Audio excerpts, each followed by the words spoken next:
এরকম কোন medical science এখনো পর্যন্ত আবিষ্কার হয়নি। তার মানে ওই যুগে যদি অন্ধ হয় ওই জগতে, এই জগতে অন্ধ। ওই জগতে যদি কোনো মানুষের হাত ছাড়াই দুনিয়ায় আসে, ওই হাত তার আর দুনিয়ায় লাগানো সম্ভব না। এবার আসেন এর পরের জগৎ, এই যে দুনিয়ার যে জগৎটা, এই দুনিয়ার জগৎটাও আমাদের যেমন হবে, যুক্তি ও তর্ক তাই বলে যে পরকালীন জীবনটাও আমাদের তেমনই হবে। রাসূলুল্লাহ সাল্লাল্লাহু আলাইহি ওয়াসাল্লাম বলেন, ইদা মাতাল ইনসান ইনকাতা আমালু। আমার কথার কনসেপ্টটা ছিল যে আমরা আমাদের সন্তানকে মাদ্রাসায় কেন দিব, এই কথাটা বোঝানো।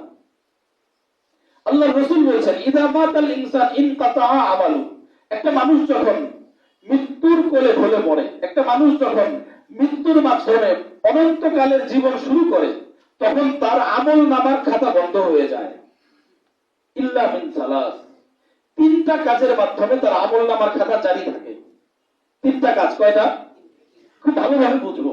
এই কথাগুলো আসলে আমাদের অনেকেরই জানা কথা। জানা কথাগুলো আবারও আলোচনা করব। কেন? আল্লাহ তাআলা বলেন, ওয়াযাক্কির ফাইন্নায যিকরা তানফাউল মুমিনিন।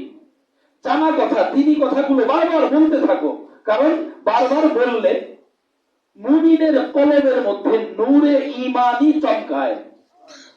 ঈমানের কথাগুলো